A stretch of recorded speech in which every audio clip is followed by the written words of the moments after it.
ಎಲ್ಲರಿಗೂ ನಮಸ್ಕಾರ. ನಾನು ನಿಮ್ಮ ಡಿವಿಜಿ ವೈಸ್ ಕಾರ್ಯಪ್ಪ. ಇವತ್ತು ಇರಾನು ಇಸ್ರಾಯೇಲ್ ಹೇಗೆ ಈ ಬೇರೆ ಬೇರೆ ದೇಶದಲ್ಲಿ ಯುದ್ಧ ನಡೀತಾ ಇದೆ, ನಮ್ಮ ಭಾರತ ದೇಶ ಸೇಫ್ ಆಗಿ ಇರ್ಬೇಕಾಗಿತ್ತು ಅಲ್ವಾ? ಇದು ಭಾರತದಲ್ಲಿರ್ತಕ್ಕಂಥ ಪ್ರತಿಯೊಬ್ಬರ ಕನಸು. ಬಟ್ ಇವತ್ತು ಬರೀ ಕರ್ನಾಟಕದ ಬಗ್ಗೆ ಯೋಚನೆ ಮಾಡೋಣ. ಕರ್ನಾಟಕದ ಹಿಂದಿನ ವಾಸ್ತವದ ಬಗ್ಗೆ ಮಾತಾಡೋಣ. ಯಾಕೆ ನಾನು ಈ ಕರ್ನಾಟಕದ ಬಗ್ಗೆ ಮಾತಾಡ್ತೀವಿ ಅಂತ ಹೇಳಿದ್ರೆ, ನಾವೆಲ್ಲ ಕನ್ನಡಿಗರು, ಕರ್ನಾಟಕದಲ್ಲಿ ಜೀವನ ಮಾಡುತ್ತಿರುವ ವ್ಯಕ್ತಿಗಳು ಎಂದು.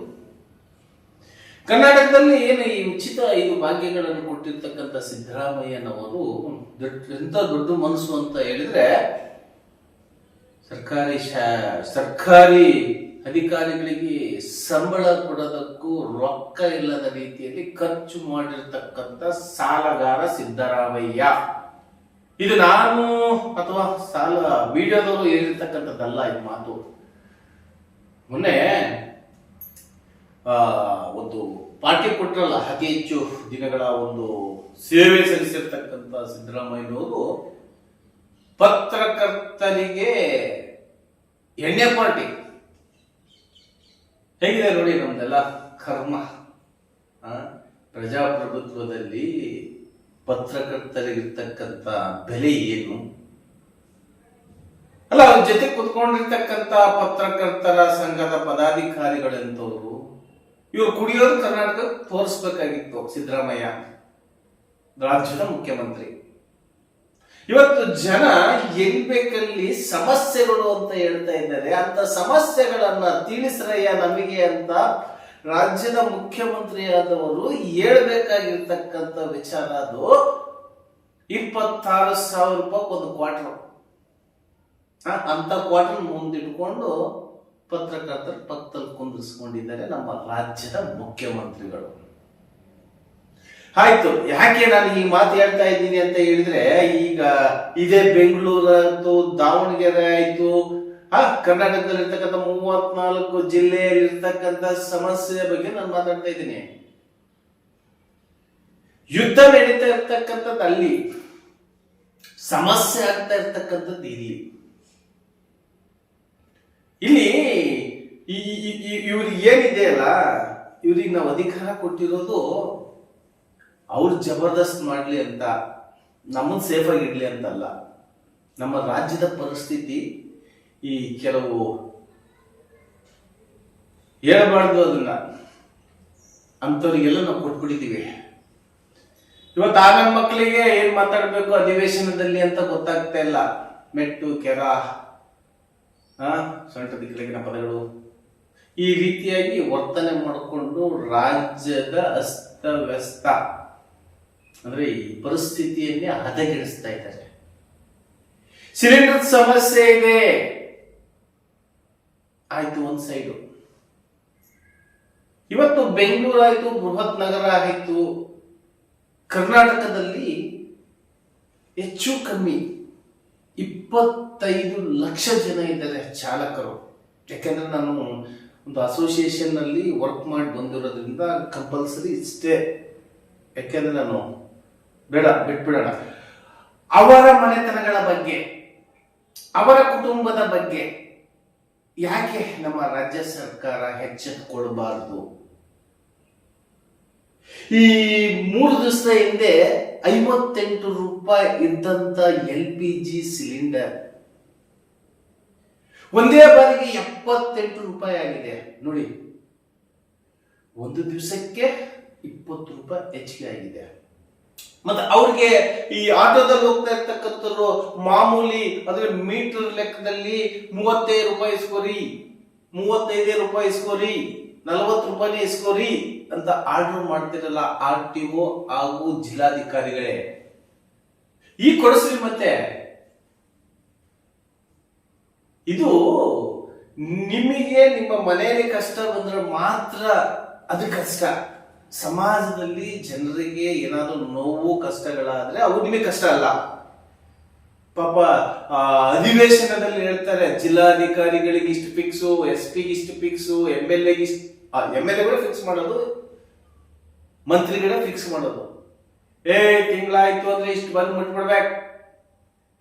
ಎಂತ ವಲಸು ವ್ಯವಸ್ಥೆಯಲ್ಲಿ ನಾವೆಲ್ಲ ಬದುಕ್ತಾ ಇದೀವಿ ನೋಡಿ. ವಲಸು ವ್ಯವಸ್ಥೆಯಲ್ಲಿ ನಾವು ಬದುಕ್ತಾ ಇದೀವಿ.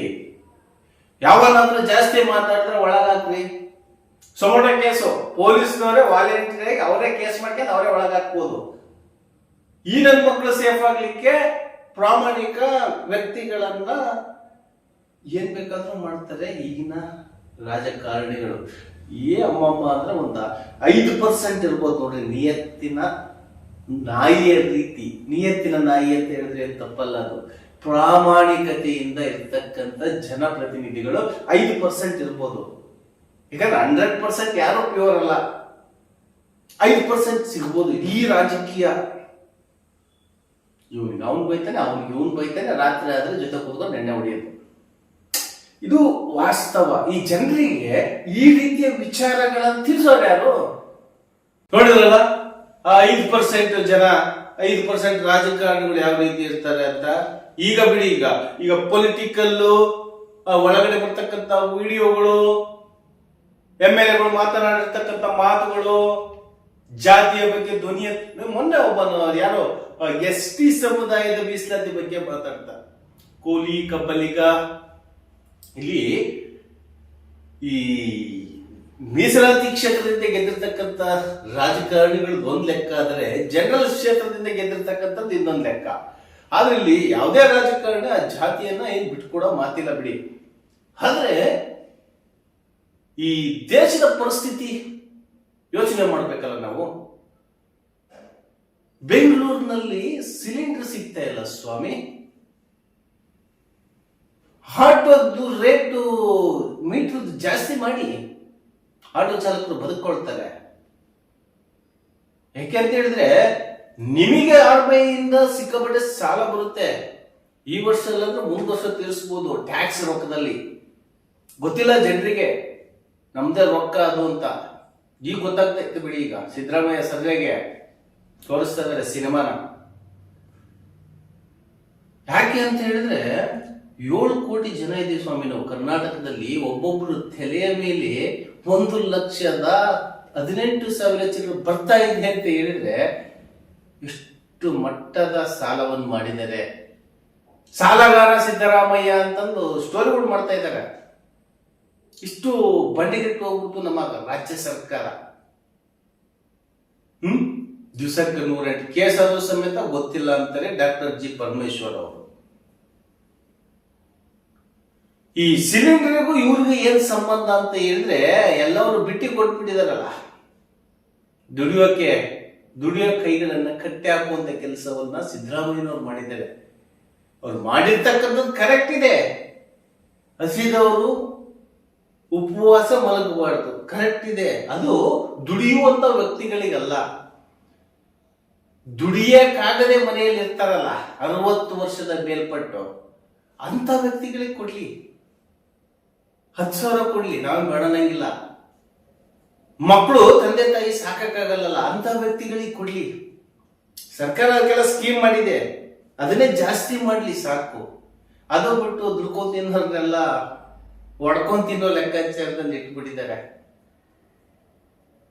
ಇವತ್ತು ಯಾರು ಪ್ರಾಮಾಣಿಕವಾಗಿ ಕೋಟಿಗಟ್ಟಲೆ ಹಣ ಮಾಡಕ್ಕಾಗತ್ತೆ ಹೇಳಿ?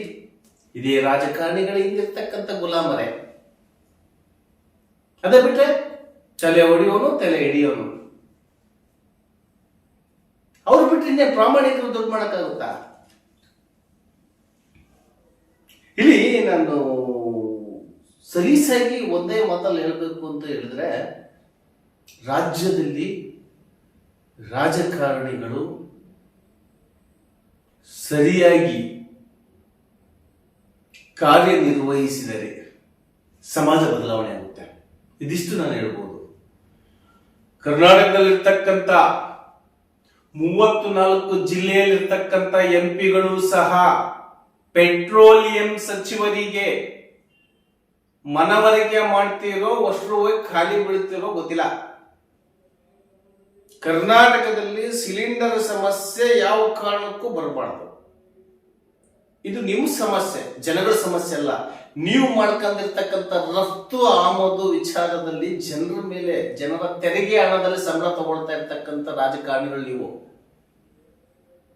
ಈ ಸಮಯದಲ್ಲಾದ್ರೂ ಚಾಲಕರಿಗಾಯ್ತು, ಪಬ್ಲಿಕ್ಕಿಗಾಯ್ತು ಒಳ್ಳೇದು ಮಾಡಬೇಕು ಅಂತ ಮನಸ್ಥಿತಿ ಇದ್ರೆ, ಅದೇ ಹೇಳಿದ್ನಲ್ಲ, ಅದೇ 5% ಇರ್ತಕ್ಕಂಥವ್ರಲ್ಲ, ಇನ್ನು ಉಳಿದಿರ್ತಕ್ಕಂಥವ್ರು ಬದಲಾವಣೆ ಆಗ್ಲಿ. ಬದಲಾಗಿ ನೀವು 1000 ಕೋಟಿ ಮಾಡಿದ್ರು ಅದೇ ಮಣ್ಣಲ್ಲೇ ಇಡೋದು, ಬೇರೆ ಕಡೆಗೆ ಏನು ಇಡಲ್ಲ.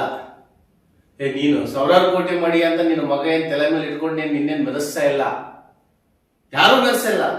ಪ್ರೀತಿ ಬಡತನದಲ್ಲಿದ್ರು ಪ್ರೀತಿನೇ, ಶ್ರೀಮಂತಿಕೆಯಲ್ಲಿದ್ರು ಪ್ರೀತಿನೇ.